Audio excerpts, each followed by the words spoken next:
Great. Thanks for having me tonight and spending your evening talking about one of my favorite topics, which is lakes and specifically shallow lakes. And that's really, when you talk about a natural environment lake, that's really what we're talking about, are shallow lake systems, especially small shallow lake systems that are really sensitive to what we're doing in the watershed and on the land, and also very sensitive to the inlet conditions. So that's really what I want to kind of give you some background on tonight. So let's make sure I can go page down. Okay, so here's what I want to talk about tonight. I want to talk about how lakes work. I just want to give you a primer on lake ecology. So we're going to kind of set the stage for potential outcomes. We're going to talk about shallow versus deep. These small shallow lakes are your natural environment lakes. The DNR designates them that way because they need special protections because they're more sensitive to some of the land use changes that can happen. And then we'll talk about setting targets for lake enhancement. How do we get realistic expectations for what we want this lake to be, and how we manage that? And then I'm going to talk through some lake management, so you get just a sense for what, excuse me, what it takes to get a practical outcome from your lake and maximizing that beneficial use. So let's start with how lakes work. Well, when we think about lakes in Minnesota, we tend to think about the larger lakes. We think about Lake Minnetonka or some of the other lakes that are out there. But really, of the 11,000, almost 12,000 lakes over 10 acres, more than 5,000 of them are shallow lakes and relatively small, even though they're over 50 acres in size. So when we look at that, 39% of Minnesota's lakes are smaller than 100 acres, and many of those are shallow. So these are really common lakes when we talk about Minnesota, in terms of what we have in the variety of lakes that are out there. Only 9% of our lakes are really large, like the Lake Minnetonkas that are out there, over 10,000 to 100,000 acres. And many are in that kind of smaller, less than 1,000 acres, 60%. Okay. Now, when we think about a Minnesota lake, what do we think about? We either think about lakes that are up in the boundary waters like we have on the left, which are these beautiful clear water lakes with natural shorelines, or we think about a lake that we have on the right, which is a highly recreational lake where we have our boats and all our water toys, and we like to go out and play on those. So when we think about a Minnesota lake as a Minnesotan, this is what we think about, or this is what comes to mind. Yet when we get out and see many of these shallow lakes that I just told you about, these are the conditions we often see, right? We see a lot of aquatic vegetation. Sometimes we see fish kills. Other times we see really nuisance level algae blooms like we have here. And these conditions are because these lakes are different and operate differently than the deep water counterparts. And that's really what we think of when we think about a Minnesota lake. So I'd like to walk through, why are they different? How do they operate differently? Why do we need to manage them differently? And then what does that mean to you as a lake user and lake lover? So let's think about deep lakes. Deep lakes tend to have these large open water recreational uses. They're very deep, so there's no plants breaking at the surface. We can swim in them without being inhibited by any plants or any aquatic vegetation. And they often respond very linearly or directly to what we do in the watershed, meaning that if we make some changes in the watershed, the lake will respond in a much more predictable manner. When we get into shallow lakes, we tend to have much more limited open water areas. We get vegetation at the surface, or we get these floating leafed plants, and we have to manage those. And then they often have what I would call an indirect response to management actions, meaning that a lot of times you can make a lot of changes in the watershed, and you won't see those in the lake directly until it reaches a tipping point, and then there'll be a massive change in that lake. And we'll talk about what those changes look like and what drives those changes in shallow lakes. Okay, so the first thing we got to do is we got to talk about a lake cross section here. This is just a standard cross section of a lake. In the shallower areas, you have the land where it meets the water. That's your terrestrial plants and terrestrial zone.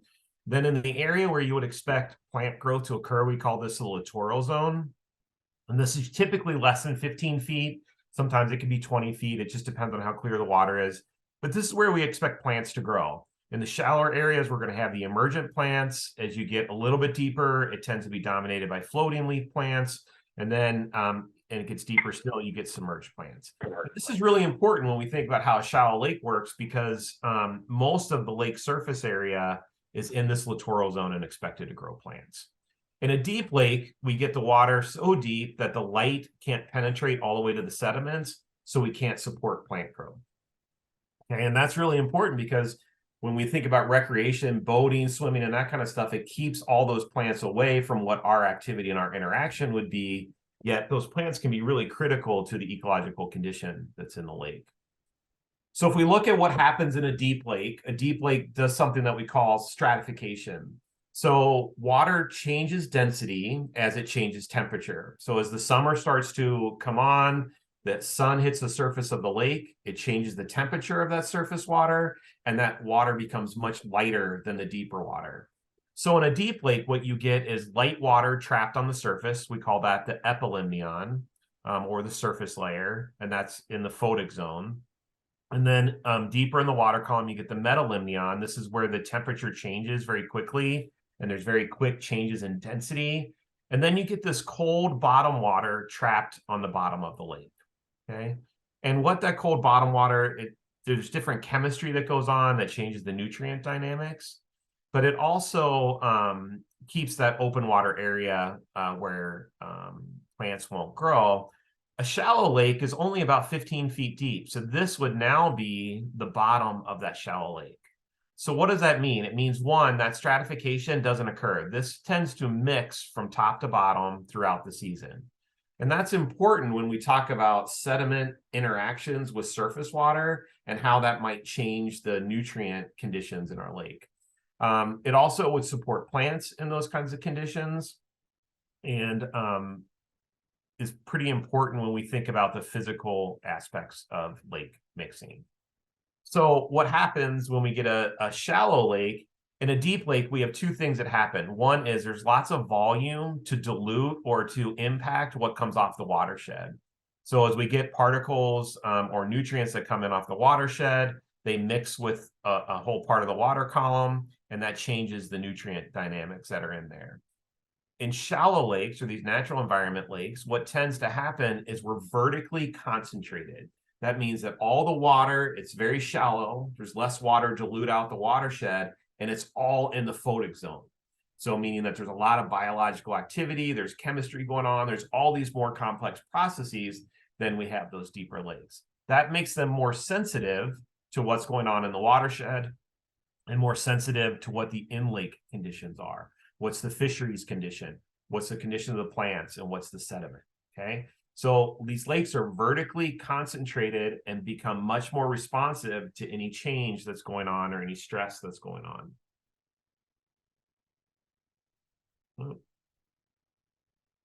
Okay. So when we think about that now, when we vertically concentrate our lakes, what happens is we bring all those plants to the surface. We get much more littoral areas where we have emergent and floating leaf plants. We have all the chemical interactions of the sediments brought right and easily mixed up into the water column. They're not trapped on the bottom the way that a deep lake would be. The mixing tends to occur, can scour some sediments and keep some areas open from plants, where plants can stabilize the sediments and those types of conditions. So what I hope you walk away from when we get to the end of all this is that aquatic plant management is a critical aspect of shallow lake or natural lake management. That what we do with these plants is really a major driving force into the conditions that we end up with the lakes. And I know there's a lot of people out there like to call them weeds. We need to do weed management. You won't hear me use that term very often. I really say submerged aquatic vegetation. And that's really a general ode to how important they are to the ecological condition of these lakes. So we're not going to talk about weeds. We're going to talk about submerged aquatic vegetation and how we manage those and what that means. So when we think about traditional lake management, one of the main things that we manage are nutrients, specifically total phosphorus in the water column. And the reason we manage that is phosphorus is the limiting nutrient to grow algae. If you add more phosphorus, you get more algae. You take the phosphorus away, less algae can grow. And we have these scales with these fancy terms that we use to describe that. But a very clear lake condition would be what we call ligotrophic. And that's usually on a phosphorus concentration below 10 micrograms per liter. As you increase the amount of phosphorus, you get to mesotrophic, that's moderately productive. And that goes between 10 and 30, 35 micrograms per liter. And then we get into conditions that we call eutrophic. This is when the lake starts to demonstrate signs of stress, meaning there's too much nutrients in the lake. So we get what we nuisance algae blooms. They get to be smelly, or they get to be really green where you don't want to be there. And if you get into this hypereutrophic condition, you can start to have what we call harmful algal blooms. These are cyanobacteria that can produce toxins and actually cause illnesses in dogs, pets, and humans. And we really want to avoid those. So when we manage a lake on a nutrient condition, we want to manage for this mesotrophic to eutrophic condition, this kind of moderately clear water lake. And that's where we want to set the nutrient stage. But in shallow lakes, unfortunately, it's more complicated than just nutrient management. So where do the nutrients come from? Well, they can come from the watershed, from natural sources. All lakes have a certain amount of phosphorus. They need that phosphorus to grow algae because that's the base of your food chain. If you have no phosphorus and no algae, there's no fish, there's nothing else to grow in there. So natural lakes have a certain amount. It's when we get too many that it becomes a problem. That can come from development in the watershed, things that occur, as we start to put in homes and roads, septic systems. All these things can load phosphorus into your lake and start to drive it up that scale to a more eutrophic condition. After years and years of higher phosphorus concentrations, a lot of that will settle to the bottom. And once you get too much settled to the bottom, then you can start to resuspend that phosphorus or recycle that phosphorus. There's certain chemistry that can occur in those sediments. It recycles. The difference in a shallow lake and a deep lake is in a deep lake, that phosphorus can get trapped in the bottom and won't really affect the amount of algal growth in the surface as much. In a shallow lake, it's not stratified, so it doesn't trap it on the bottom. It can mix right up into the photic zone and can become a driver of some of those nuisance level algae blooms that are out there.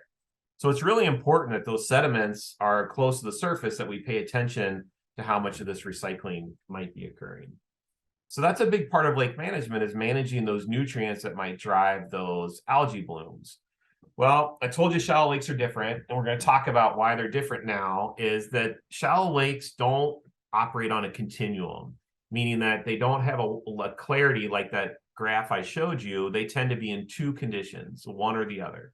They either want to be in a turbid water condition where they're dominated by algae growth. That algae tends to shade out all the plant growth.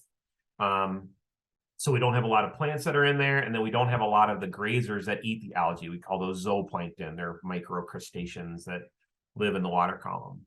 So that can be a very stable state. We can reduce nutrients in the watershed a bunch and not see any change in our lake because of that stable condition.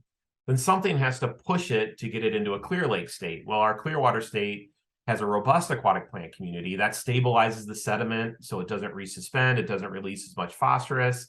It helps absorb some of the phosphorus in the water column. It supports those zooplankton because they can hide from fish predation and all the plants. Whereas in a turbid water state, they're out in the open and the fish can see them and find them much easier. So we have these two conditions that we need to manage our shallow lakes in and figure out how to develop management plans and actions for really driving for that clear lake state. That clear lake state is the most ecologically healthy, and it's also the best recreationally. And I know you'll tell me, oh, there's lots of plants in there, I can't recreate on a lake with plants. The flip side is that in the turbid water state, you're susceptible to harmful algal blooms, toxic algal blooms, and some other issues that can be much more problematic health-wise. And we'll talk about that a little bit more as we kind of move forward. So this is the way to kind of look at that. If we just separate that out, these two conditions happen along a gradient, the way we talked about, of nutrients, which is what we have over here. So poor nutrients, meaning low nutrients, to very high nutrients. And along here, it is a turbidity scale. So these would be very turbid conditions. These would be very clear water conditions.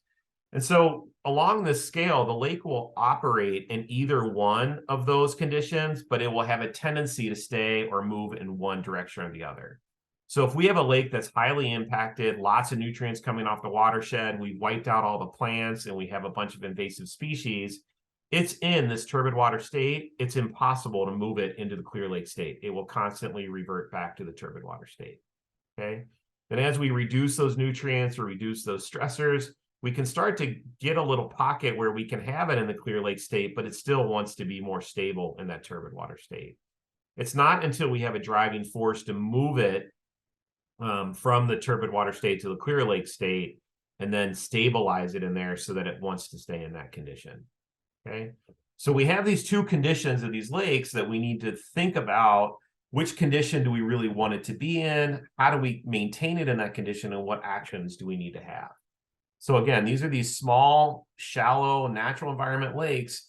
They operate very differently than our deep water lakes and take management beyond just the nutrient condition. That's just kind of setting the stage. So let's talk about how the biology affects the system. This is a fancy term we use in limnology called a trophic cascade, but it's really just the biological impacts on water quality. So in that clear water state, what we have lots of plants. They tend to shade out the algae, so we keep that lower, and they stabilize that sediment, so we don't get a lot of resuspension. We have lots of these zooplankton grazers. They eat the algae. They're able to thrive because it has a smaller population of panfish. These are the fish that like to eat the zooplankton, and those can be like fathead minnows. It can be sunfish, things like that.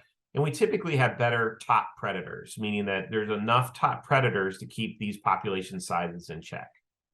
So now in the turbid water state, we have very few plants, very turbid water because of wind resuspension, lots of algae, more panfish that eat the zooplankton, and not as many top predators because that food base is not as large as it could be. So what I want you to walk away from this discussion, though, is that there's top-down control, meaning that the way the fisheries is structured from the top, that those top predators can have an effect on water quality, and bottom up, which is the nutrients and plant conditions. So when we manage shallow lakes, we can't think about just managing nutrients off the watershed the way we can for deep lakes. We got to know what's the fisheries condition. Are the top predators are there? A lot of shallow lakes that you'll find out in central Minnesota are fishless, meaning that they're better off without any fish in them whatsoever because of the plants and waterfowl habitat that goes in there. But those tend to be much more shallow, less than 6 feet in terms of those conditions.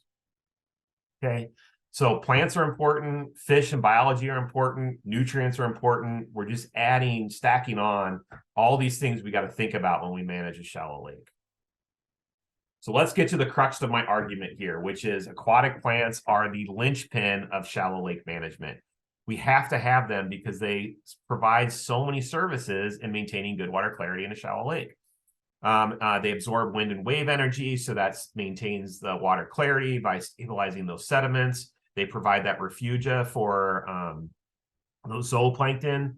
But they also provide services to people in terms of bank edge protection. If you have lakes that have a lot of plants in them, that dissipates a lot of the energy coming into shore and reduces the amount of shoreline erosion or some of those other issues that are in there. So they do provide those types of services. They provide habitat and waterfowl production, so they're really important from there. And they also absorb a lot of nutrients. They help promote nitrogen loss from these systems through denitrification and some of that other process that goes in there.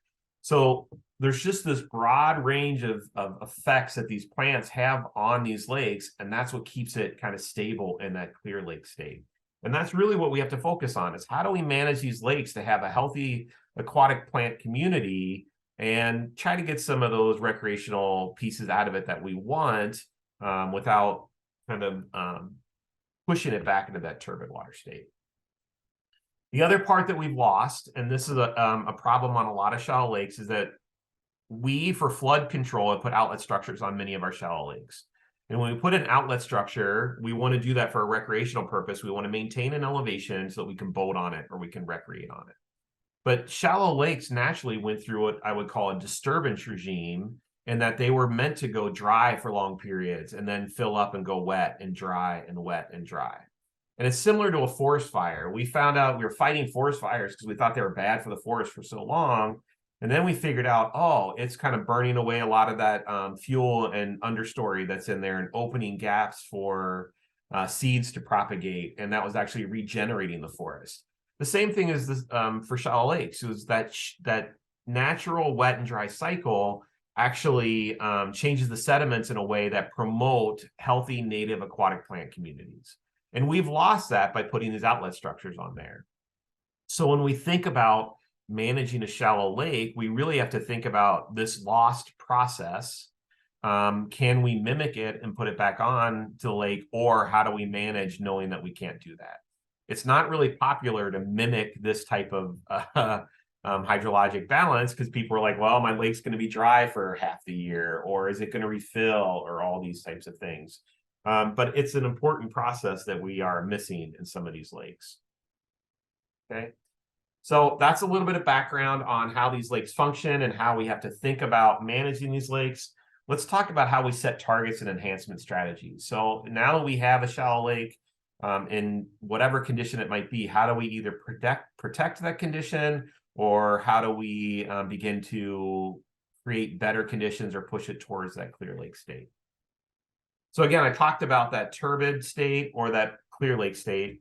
When we think about setting our targets, we have two conditions that we can focus on. We can focus on, hey, that algae dominated state, it limits contact recreation. I wouldn't swim in it. I wouldn't have my kids swim in it, because you can have those nuisance and harmful algal blooms. It usually doesn't support a good recreational fishery. It doesn't provide a lot of wildlife habitat. But, I can boat on it without any inhibition of plants that are out there. I can move around that lake however I want. But if you're not swimming in it, it may not be as desirable. On the flip side, in the plant-dominated state, we do get some recreational boating conflicts, right? It's hard to, if the plants get thick enough, it's hard to boat through that. You may not want to ski or swim in that. And this gets back to that perception of what is a Minnesota lake. Do we expect it to be something that it should be not, that it isn't?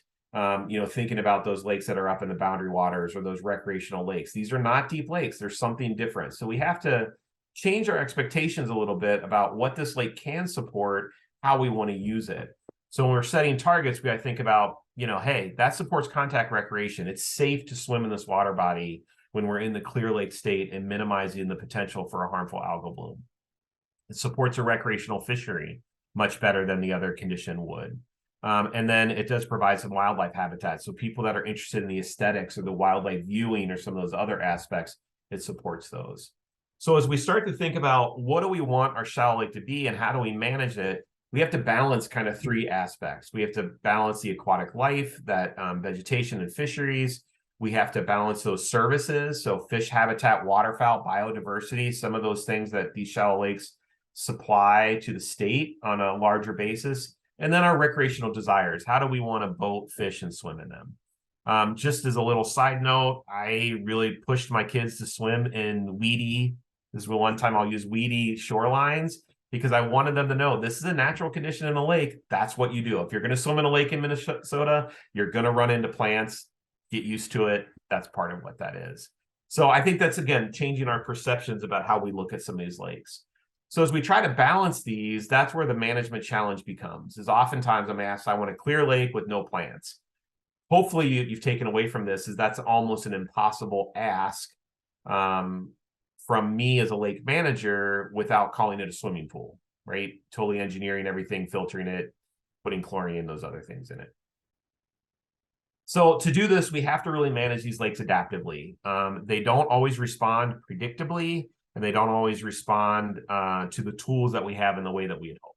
So we like to design a strategy, we implement that strategy, and you have to continue to monitor the changes in the lake after you implement that strategy, so that you have some information to evaluate how well you did, how did the lake respond, assess our progress, and then adjust that strategy as you go.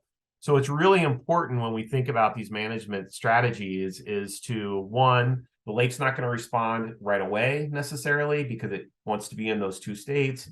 And we have to have good data to make decisions about how to manage these lakes. And that data goes beyond just water chemistry. Your typical monitoring program is I'll collect phosphorus and chlorophyll and Secchi depth, and that tells me everything I need to know.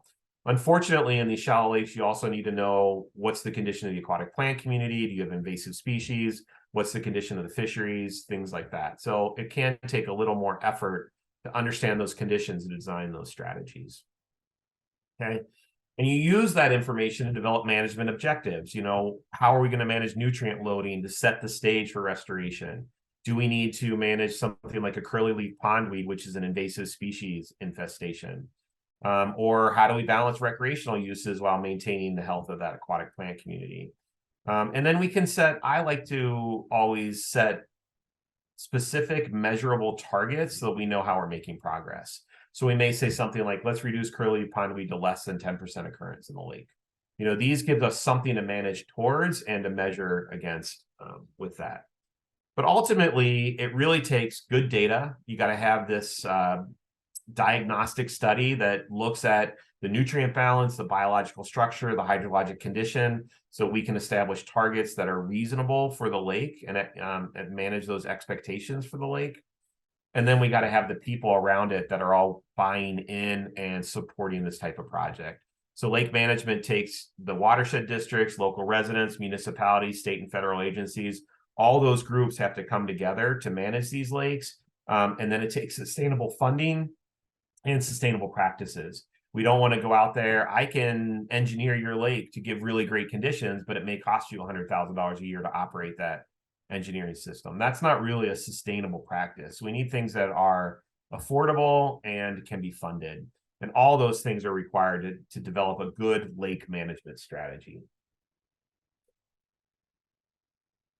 Okay, so let's talk about what do those strategies look like. I think I'm doing okay on time here. So great.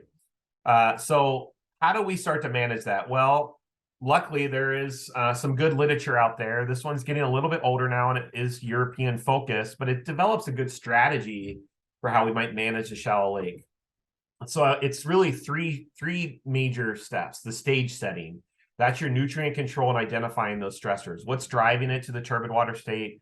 What's maintaining it in that turbid water state? And how do we remove those stressors? We may remove those stressors and still be in a turbid water state. And that's the challenging part of these shallow lakes. Then we have to shift it. We call this a biomanipulation a lot of times. Some of these tools are heavy-handed where we would go in, draw the lake down, and kill all the fish whatsoever. I just did that on a lake in Egan, actually, with sport of them. So, it's very heavy-handed. It affects turtles and amphibians and all the other lake users. It comes out better in the long run, but it is challenging. And then once you get it into the clear lake state, then it's a matter of establishing those aquatic plants. If they respond to what you've done, that's great. Sometimes they don't, and you have to actually bring them in and try to transplant them into your lakes. And then it's about stabilizing it and managing it. How do we stabilize that plant community and then start to think about how we can support some of those desired uses at the same time in that community? So for watershed nutrient reductions, there's lots of practices that you'll hear about from your managers, things like wet ponds, rain gardens. You'll hear about engineering projects like these two iron and hand sand filters. We constructed these in Egan to help support some of their shallow lake management and things like street sweeping. So we won't go into detail on all those, but there's lots of watershed practices. We're getting into more green infrastructure. So we're trying to really increase like a rain garden, having the biological condition in there too. So we're not just putting these total like concrete basins out there, things like that. But we can do things in the lake too. One of the things that we'll do is to stop that recycling of nutrients out of the sediments. We can use a chemical called alum or aluminum sulfate. Aluminum hydroxide will actually bind phosphorus permanently in the sediments so that it can't recycle. And we use this technique a lot in lakes, both deep and shallow lakes, to stop that internal recycling. This is just a picture in Heine Pond, I believe, in Egan. But you can see the boat operator here going by, and you see the chemical being injected into the water, and it forms this white flock or solid, and that settles down in the sediments and binds all that phosphorus. So it's actually a pretty cool technique that we use a lot to manage nutrients in the lake.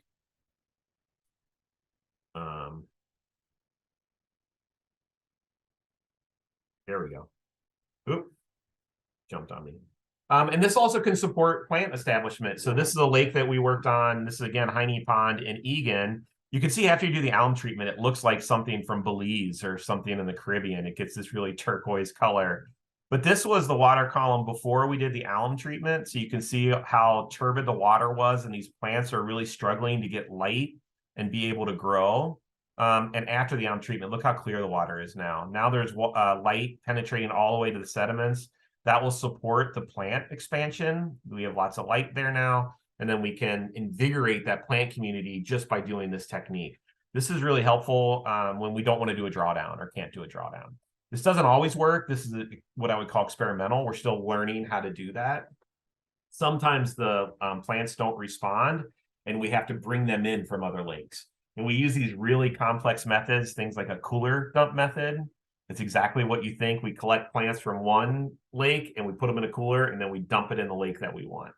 And the idea there is that those plant fragments will find a place to root and grow, but that doesn't always work.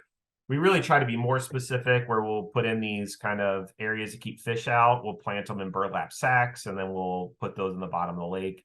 And we're creating what we call nursery areas. If we can get the natives to establish in these small areas where we do the planting and then allow them to expand.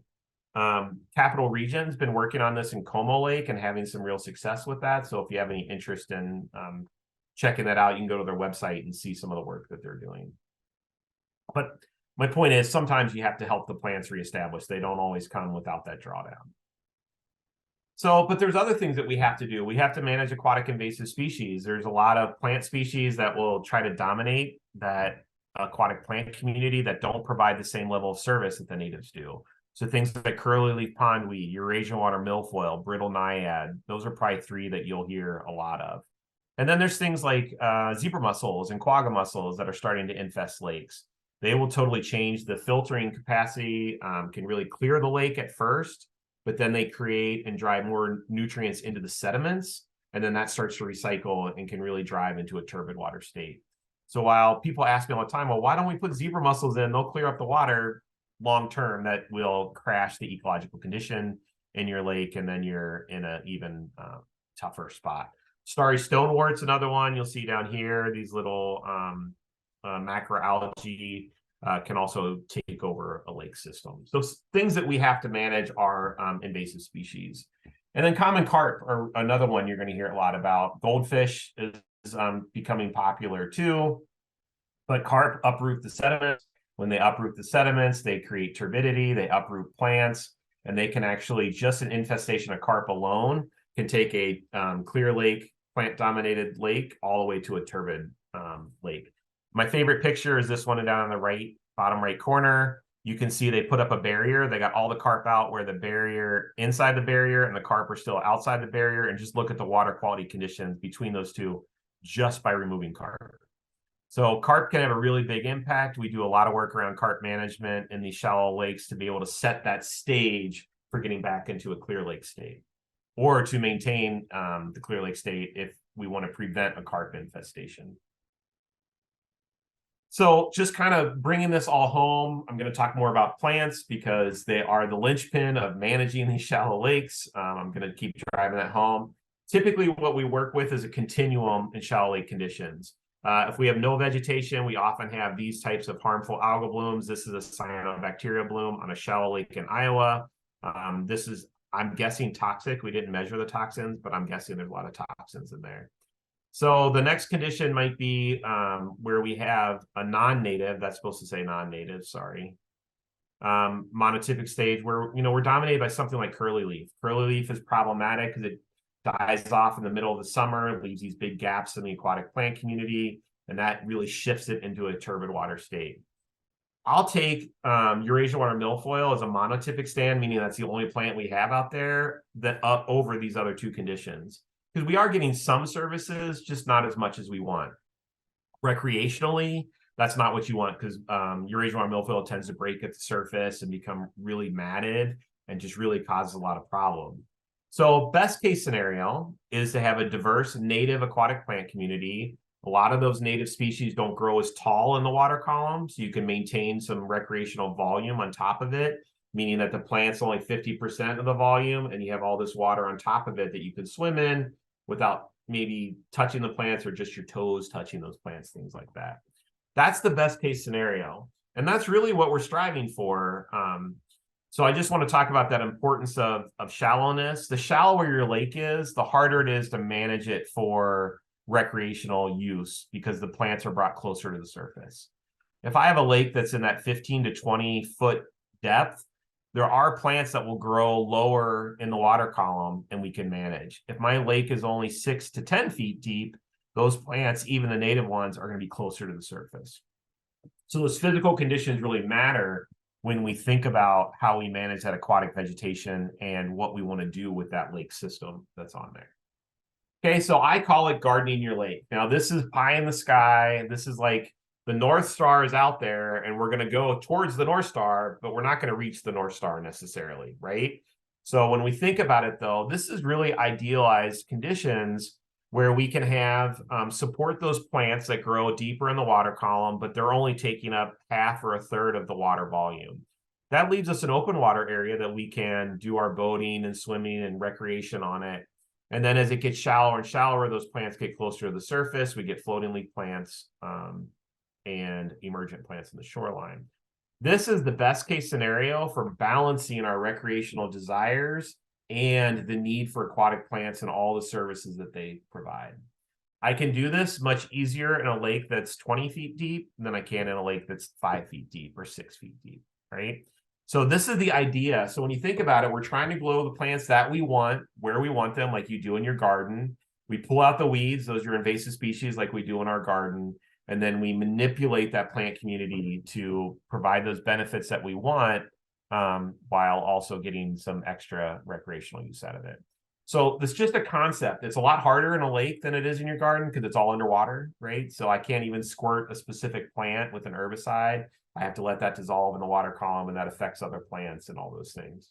But that's the concept that we're really working under. Okay. Worst case scenario, if you can't get those plants to establish, sometimes you have to do a whole lake drawdown. These are a couple of drawdowns where you expose those sediments over a summer, fall, or winter. We get a lot of chemical changing and consolidation, and that supports it. We're really working to use those other tools to get the native plants back without having to go to this kind of heavy-handed approach. But there are cases where we've had to go to this approach.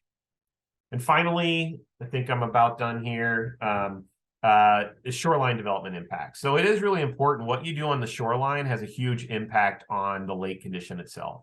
It affects those plants that are near the shoreline. It affects the emergent plants, but it also affects songbird density, frog density, fish spawning, habitat, all those types of things. So if we manage our lakes like this one, where we have a seawall, all the waves come in, the energy hits that wall, goes right back into the sediments, stirs up sediments, doesn't allow plants to go. So naturalizing those shorelines is really important in terms of supporting all that habitat. And you can do that with some armoring to make sure that you don't get erosion, some of those other factors that are out there. But this is a much more supportive shoreline condition. And I would argue in these natural environment lakes that actually extends out into the plant community in the lake itself. So this is one where you are allowed to manage your aquatic vegetation using herbicides, but you're limited to 5,500 square feet. This is not well regulated in Minnesota. I guarantee you that this area here around this dock that's been cleared is more than the 5,000 square feet that you're allowed. Right? And how does that happen over time? Well, the applicator might dose higher here and let that dissipate out so it clears a larger area. They may move where they dose year to year, so they're getting broader areas. And these are things that you're not supposed to do, but things that happen out there. Over here, you see somebody created their own personal beach area with a swimming platform, and clearly that's greater than the 5,000 square feet that's allowed by that. My point of all this is that what you do on the shoreline and how you manage it can have a major impact on the health of that submerged aquatic vegetation community. You can see this extends out to get to deeper water for the boat, and they have a lot of impact on all that submerged vegetation. This guy is doing much better than this guy, right? He's minimized it. He's got just barely a little path to get his boat in and out, but tried to maintain that as much as possible, okay? That's all regulated by the Minnesota DNR. So that's who's going to regulate whether you can do herbicide treatments and all those types of things. Typically, it's issuing a permit to an applicator, but that's it. There's no inspection after that. There's no looking at it after that. So some of those things are challenging. I mean, I know that, and I don't mean that to criticize the DNR. They're overwhelmed with the amount of permits they get and all these types of things. But these are things that are important when we think about how we manage shallow lakes. So to wrap it all up, what's the one take-home message I want you to take away? Aquatic plants, not weeds, are critical to maintaining the health of your natural environment lake, your shallow lake in that system. It provides lots of ecological and physical benefits that support that good water quality. The lake management is going to require broad support and participation. You know, you're going to have the DNR, experienced lake managers, those watershed districts. All those groups have to come together to really focus on what's needed for those lake systems. And then you need to have reasonable management objectives. We can't expect our shallow lake to support a certain level of boating if it's 6 feet deep at its deepest. That's just not a sustainable condition for that lake. And we may have to think about how we use that lake differently. And we have to do this adaptively. It's hard to predict exactly how the lake will respond. So we need to set a plan, implement that plan, measure how it changes, and then adapt to those changes. And with that, I'll end my part. Thank you. This is always the awkward part. Zoom virtual applause.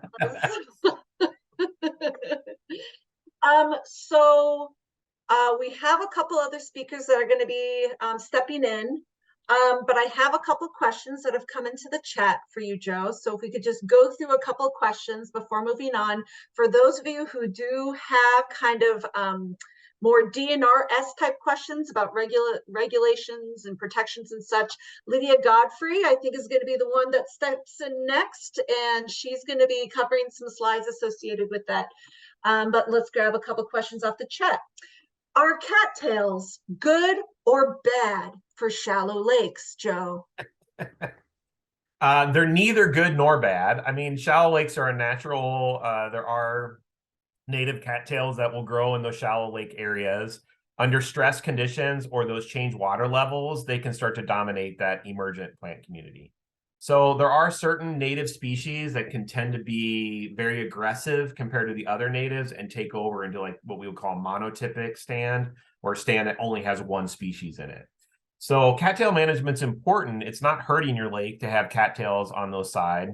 It's more of a recreational inhibitor. People don't like them because they're hard to get through, or I can't get out to my lake. And they are indicative of more stressed conditions, but what you really want in those shoreline conditions is a healthy, diverse, emergent plant community. And cattails would be a part of that in those shallower areas. So that's my political answer of neither. I get the classic scientist answer. It depends, right? Exactly. It depends. So another question. This one kind of relates to regulation, but I'm interested, given the example you showed, Joe, is anyone looking at aerial footage to maybe regulate and track people that kill off large areas of aquatic vegetation? Not that I know of. I'm not aware of anybody that's doing that. Those permits are pretty easy to get. Usually homeowners will pull together on a lake and they'll hire one of the lake restoration companies to go out and do the herbicide application. And the DNR will permit that. So they'll look at what the herbicide is that the applicator is going to use. But I don't know of any inspection program that's going out and looking at whether those procedures are actually being followed. I don't want to accuse anybody of any monkey business in terms of how that gets applied, but it's clear that the way the regulations are established and implemented right now, that it's not being effective in really managing to those minimums that the DNR has in the regulations. And I think that's worth looking at to make sure that we are meeting those regulations. I have one last little question as it relates to perception, because that's one of the things I deal with a lot in my job. So can you provide an example of where you've seen somebody kind of shift their mental mindset of weeds to, oh, these are aquatic plants that are good for my lake? What are some of the steps or tricks that you kind of seen implemented that help people really get that idea? I really think it's just working in a partnership and understanding we want to recreate on these lakes, but we need the plants. That's the first key part of that. And so we have groups like I showed you Birch Lake, which is in the, I can't think of the watershed district right now, but you know, they're very much, they run their own harvesting program to support the plants, but to allow themselves to have some recreational use of the lake, but they don't really expect it to be a water skiing lake necessarily. So they've changed their expectations and they manage it that way. Next door is a shallow lake that's in the turbid lake state.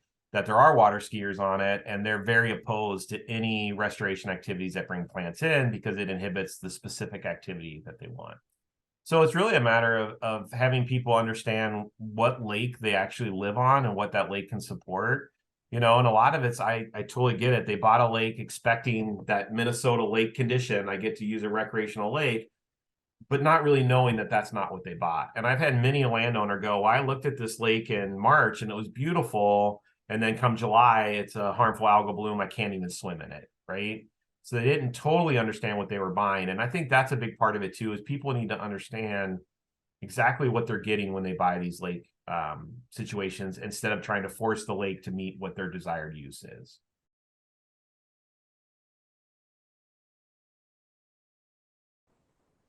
I'll just keep moving if that's the case. But yeah, I'm going to speak to you a little bit about statewide natural environment lake regulations that have been set by the DNR. These are the minimum regulations. Most of these are then enforced at the local level. And I'm Lydia Godfrey. I am the outreach coordinator at the Isanti Soil and Water Conservation District. We do voluntary conservation work with landowners, so we don't do much with regulation.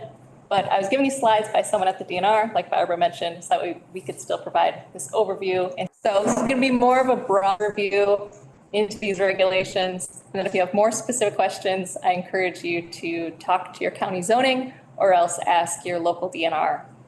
But first, what we're going to want to do is we're going to define some basic terms. I'll just keep talking and wait for it to load on the other end. One common term is OHWL. And this stands for ordinary high water level. So this is the area on the land where the highest point where the water sits, long enough for you to then see a change to the landscape. There we go. So one common example that we see is like aquatic plants, then you see a change to more terrestrial plant types. So that's where you know the water has been sitting usually at that highest level. And this is an important boundary because it sets jurisdiction for rules, and then it also sets other boundaries.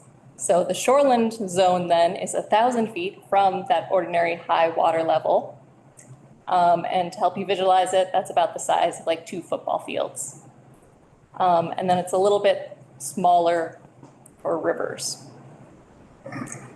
And then most of our lakes were classified in the 1970s into one of these 3 categories. So natural environment lakes, the star of the show tonight, or else recreational development or general development. There are also classification standards from 1989, which are basically the same thing you see here, except they're not quite as specific. But once again, for it to be a natural environment lake, it needs to be less than 15 feet. And then if it's deeper than that, it's going to be one of those other 2 types. So either recreational development or general development.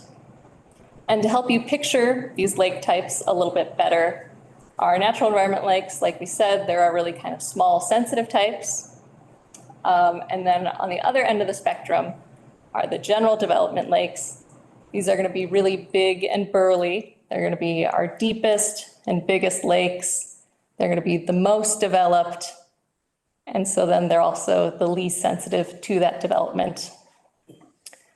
And then kind of the Goldilocks lake in the middle is our recreational development lakes. These ones are moderately developed. They are deeper and bigger, but not quite as deep and big as those general development lakes.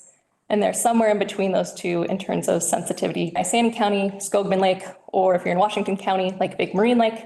And then the general development lake is going to be like Lake Minnetonka. And these lake classifications are really important because then it helps them set different standards for how sensitive it is to development. So basically just be aware that depending on the lake type that you're on, you're going to have different development standards.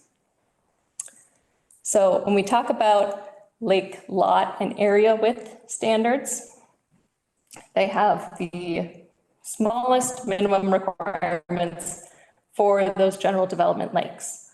So that way you can fit a lot of homes all around the lake. And then for those small natural environment lakes, they have the largest minimum lot requirements. So then you don't have quite as much development around that lake. And that's to help protect the surface water quality. You're going to have less vegetation loss, and that subsequently leads to less soil erosion. It also helps with your scenic quality of the lake. You avoid water crowding, and then also it helps maintain those property values. Well, wait, pause for effect while it catches up. But when we talk about then structure and septic setbacks, we see the same exact pattern for natural environment lakes. You have an even larger setback requirement for those other lake types. So that way you have more natural areas separating that development from the lake. Barbara, here on the call, taught me a beautiful phrase the other week. You leave around the lake, the better off it's going to be healthy. All of our lakes have really good systems in place that filter out pollutants naturally, and they provide ecosystems. So then when they have the land to do those jobs, they're going to do those jobs better. So that's really where these rules are made. So that way we leave more land to the lakes that need it even more. There are also, of course, lots of other rules too, but I'm not going to give you a whole list of rules because that's no fun to listen to. But I pulled out a couple ones that seem to come up more often than others, just to give you some examples. Generally speaking, if you're wondering like, who do I go to ask for what permits or who has what jurisdiction, generally the DNR has jurisdiction below that ordinary high water level in the water. And then if you're doing activities on the land.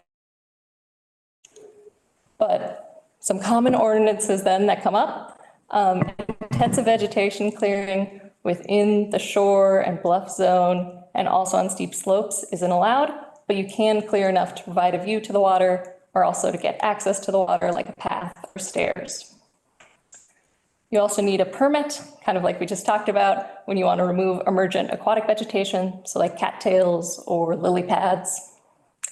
And then if you're installing a dock, you don't need a permit, but you need to follow the guidelines, and you can find those on the DNR website. And the same is also true for riprap. And then my final kind of tidbit of knowledge that I'll leave you with is that your county may have stricter rules or they may adopt stricter rules. So these are, like I said, the minimum standards statewide. They kind of vary county to county. For example, in Morrison County, they have a larger minimum area requirement for lots in order to better protect their lakes and reduce the amount of development that's going to be happening around them. Similarly, if you want to see the rules change in your area, you should talk to your county officials.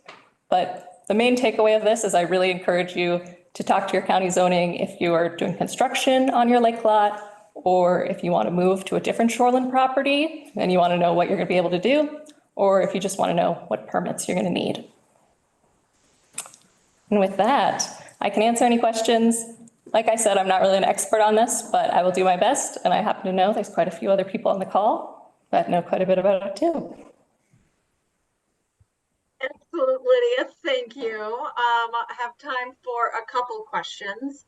I have one that I get all the time from lakeshore owners who are frustrated in seeing that a neighbor has done something that they know is not permitted or against the rules, but then you're fighting with this enforcement related aspect to it.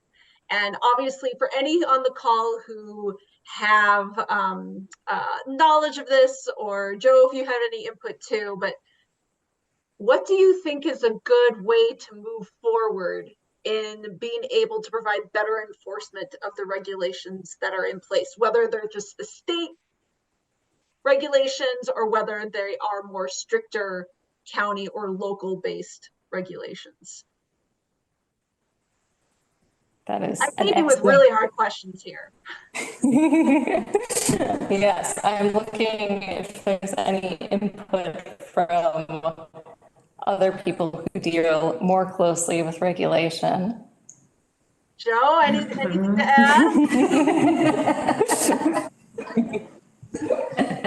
I mean, I've had discussions with some groups about how to better enforce some of these regulations. And one of the ideas that was tossed around was, would a watershed district or soil water conservation district take over centralized permitting for the individual lot applications, where the district would actually apply for the permit and manage the contractor to make sure it's getting done the way they want it to get done, instead of having the individual lake shore owners do that.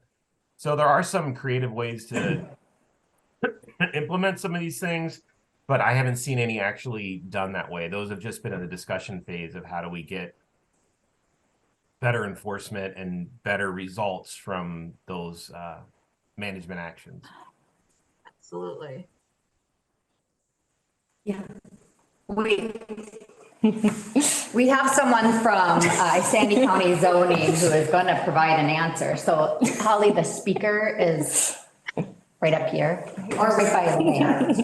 On the spot. So I would really, I guess I would really encourage to contact your local zoning office. I can speak for Isanti County. If you have a neighbor that is doing something and it's below the ordinary high water mark, I would contact your local area hydrologist, who is Craig Wills, for Isanti County. And he also does Chisago County as well. And then we have a full-time staff person who does regulations, enforcement for Isanti County as well. And that could be, like I said, and our office works very directly with Tiffany's office, and also more of the regulation part of it with the DNR.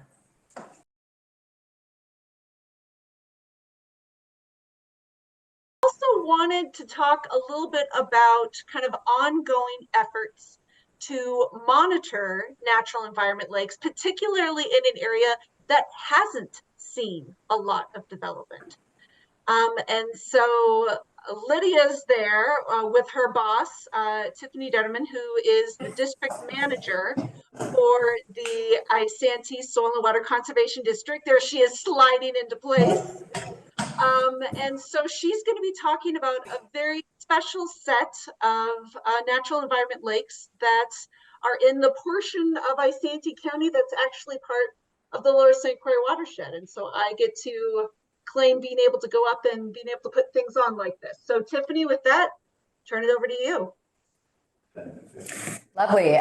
Good evening, everyone. Thank you so much for coming today. I never in my 20 plus years of my career have got tired of hearing Joe Bischoff talk about shallow lakes. So he did a great job setting us up for understanding how shallow lakes work and how they're different from those deep lakes. So as Barbara mentioned, there are 7 very special shallow lakes in Oxford Township within Isanti County that were really part of the inspiration for this workshop here tonight. And so we wanted to make sure that we were able to give those lakes some airtime. So we could talk a little bit about why we're focusing on those lakes, the monitoring that we've been doing, and then how we're using that to guide our efforts. And so I forgot, we're going to have a little bit of a lag time here. And the picture you're looking at there is from one of the beautiful shallow lakes in Oxford Township. It won our photo contest this year. So I just wanted to start out by giving you like a little bit of placement for where we're at. For those of you who are not from Isanti County or Oxford Township, I have highlighted here in orange is Oxford Township. It's located in the southeastern portion of Isanti County, right just north of the border of Anoka County.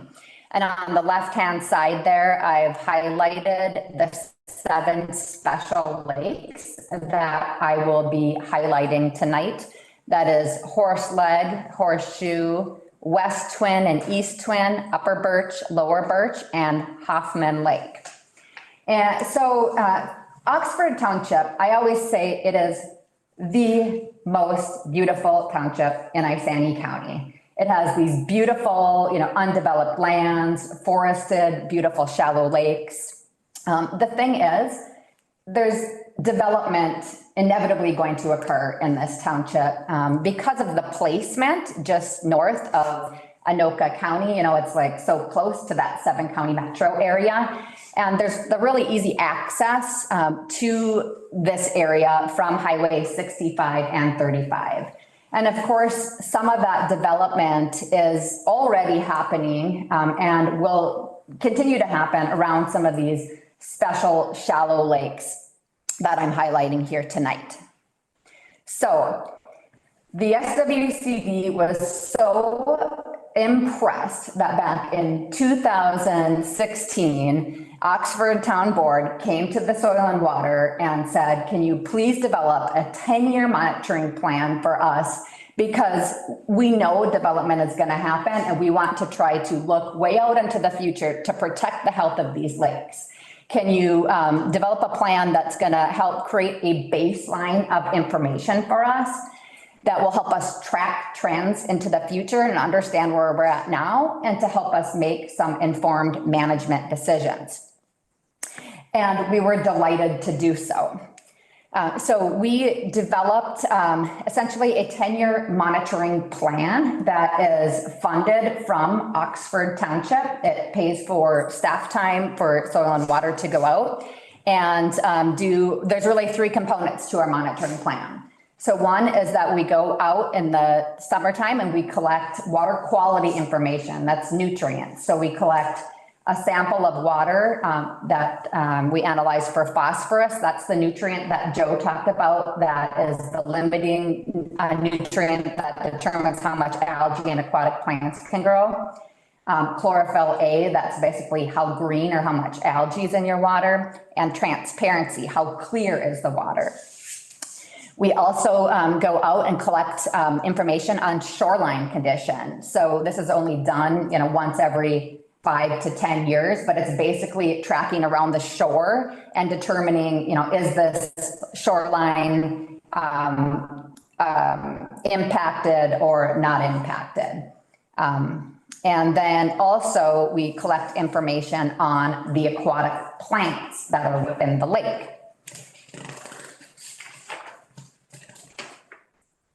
Okay.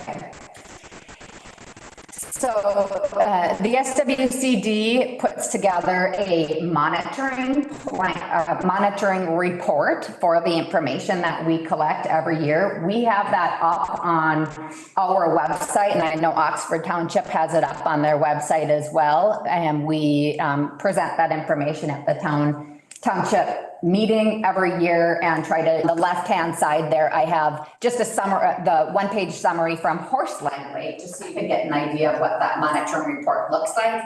I don't care that you understand all the information on there. I just want you to know the nutrient, the status and the health of the lakes in Oxford Township is phenomenal. These lakes are so healthy, and we're really in this protection mode for these lakes because they are so healthy. So we're lucky there. Joe talked a lot about the clear water state of lakes and the turbid water state.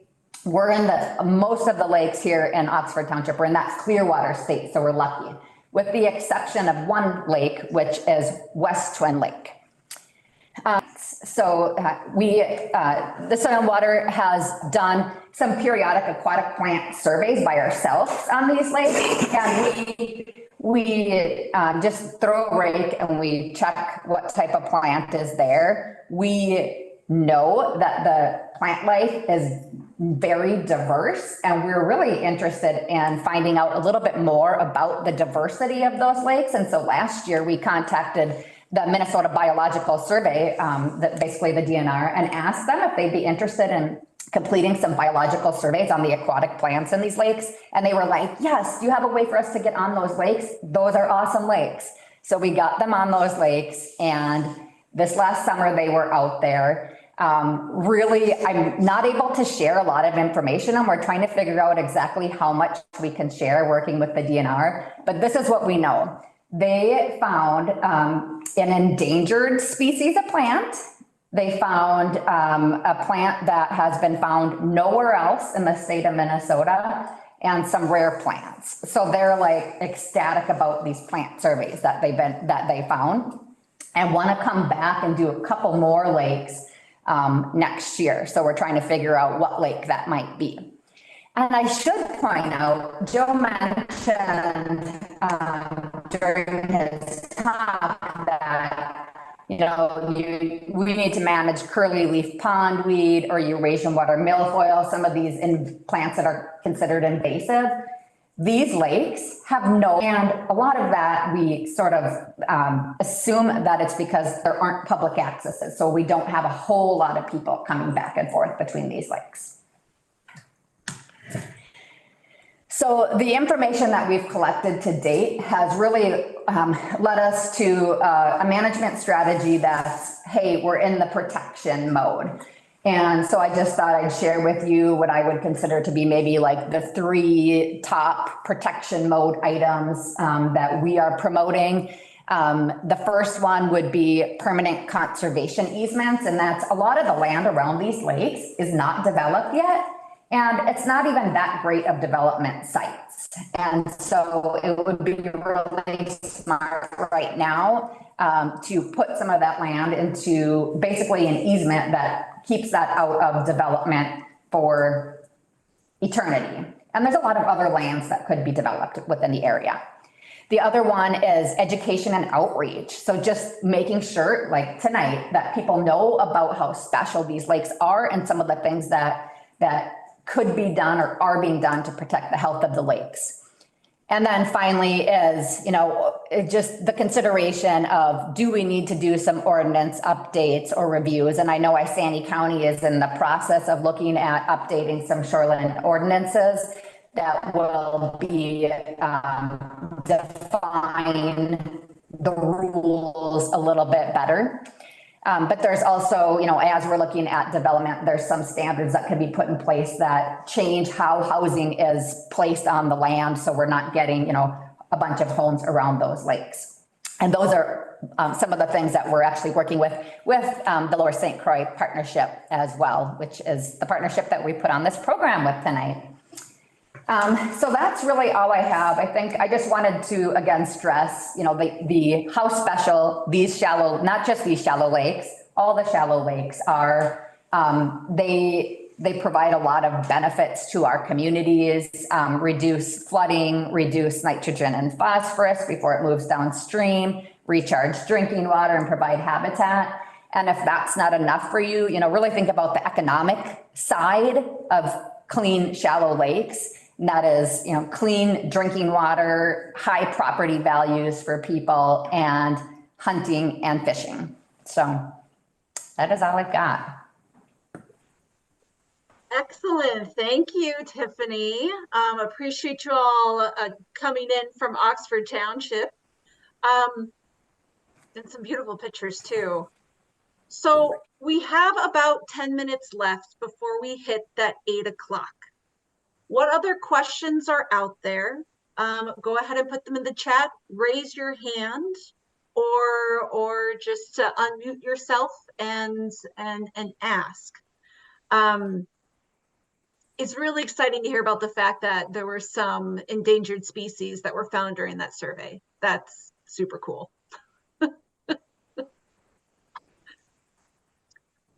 Here's one question. When was the last time you did studies on I'm assuming you're referring to the Oxford Township lakes. Have you seen a difference? Are they staying stable, but getting better, getting worse? Water quality wise, they're staying very stable. Of course, they fluctuate a little bit with the weather conditions. The drought has impacted, but it's actually made the majority of them healthier. So they're very stable at this point.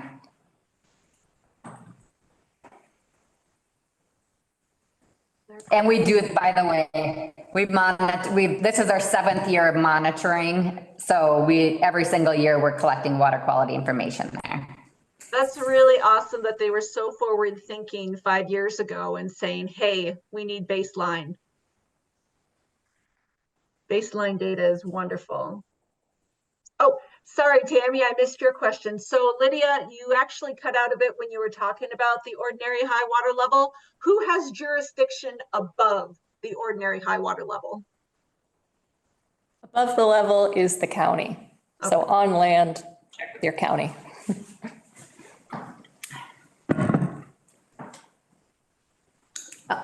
Barb, we have a question here. Yes, go for it. Is there any historical data regarding like the last 30 years have with farmers are all tiling their land, the diversion, I live on Hoffman Lake, and some of the neighbors tell me that the water quality, there was much more water, and so they felt like the watershed was at least giving Hoffman Lake more water, and they don't feel like it's the same anymore. Are there practices with whether it's tiling fields and redirecting some of this water somehow that have affected these lakes and their levels? To my knowledge, the drought has had the largest impact on the lakes. You know, the last 3 years, we have seen levels go down. And as Joe told us tonight, that's not really a bad thing. But it is when you're used to a higher lake. And I know there was some discussion about maybe some culverts that had been placed at different elevations. I don't know of a lot of tiling in the area. And so I think that would need further investigation. Okay, because they used to, I don't know, other people can attest to it, but they used to raise walleye in Hoffman Lake. Yes, it did. I heard that. And it's not in a condition where you can do that anymore, obviously. And I know things change, but.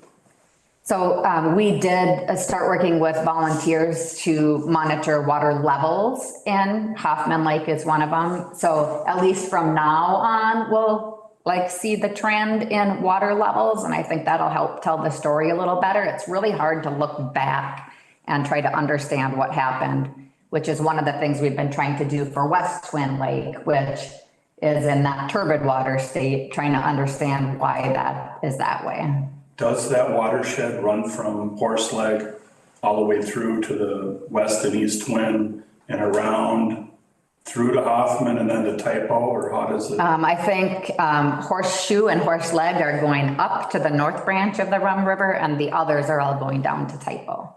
Okay. That is my understanding of the watershed. Okay. I have a couple aquatic plant questions in the chat.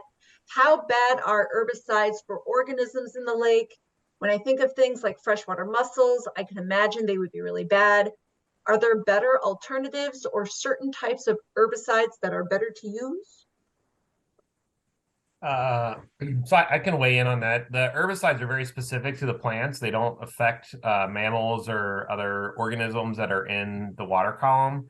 They're usually pretty short-lived, depending on which ones you're using, or very low concentrations. So if some of the Eurasian water milfoil ones, they're like 24 hours and they break down to byproducts that are less or aren't available. Or things like fluoridone, you're talking about 6 parts per billion. Which is really, really low. So I've literally seen a whole lake treatment and they come out with a 1 gallon jug and they're just kind of dumping it in. Like that treats a whole lake, surprisingly.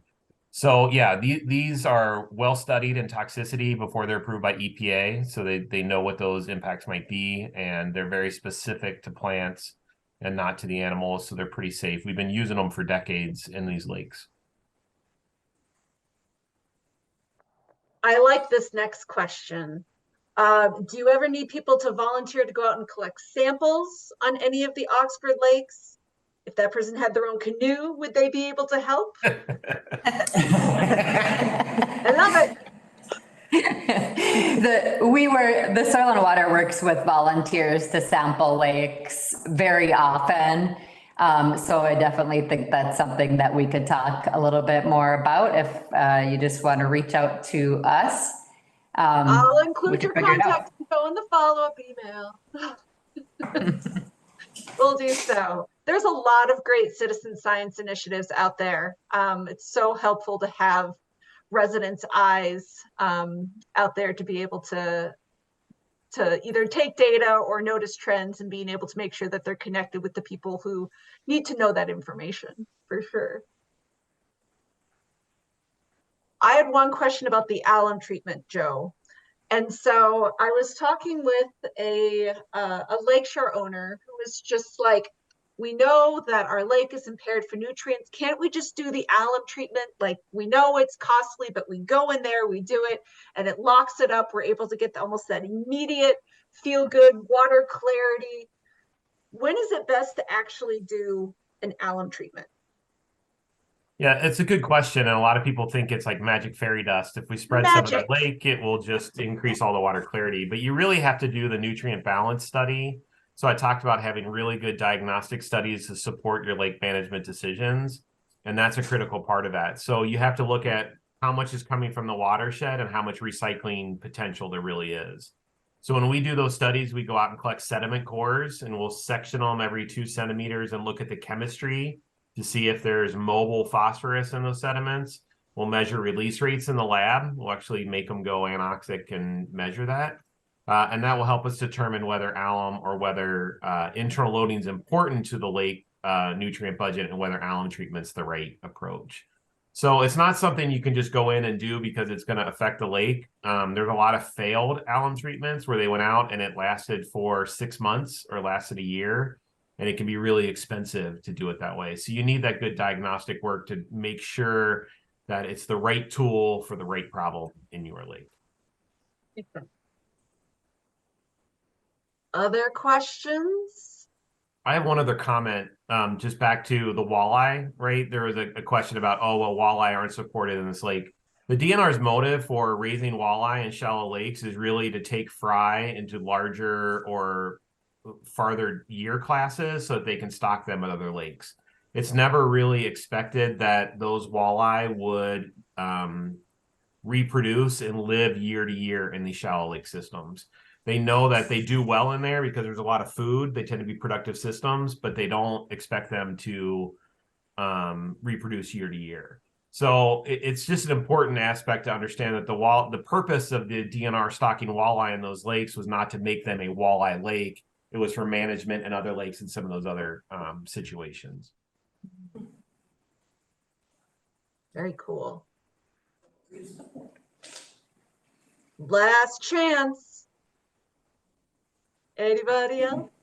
Can you talk about the condition of West Twin and why it's in the condition it's in?